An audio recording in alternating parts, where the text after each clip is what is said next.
Today we're going to be talking about the MX1100 XT. MX1100 XT is the most powerful blender in its class at 3.5 horsepower. It's also the fastest at 30,000 RPMs on high.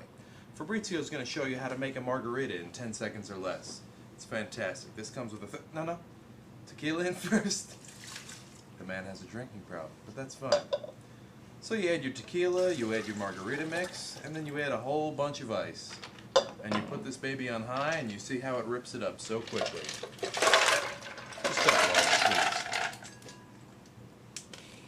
please. Anytime you're ready, sir.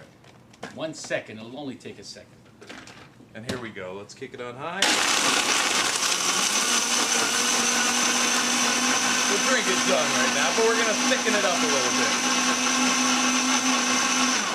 There we go. Let me pour you a glass. Thank you.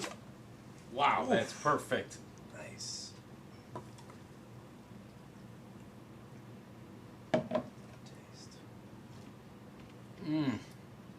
Fantastic and quick.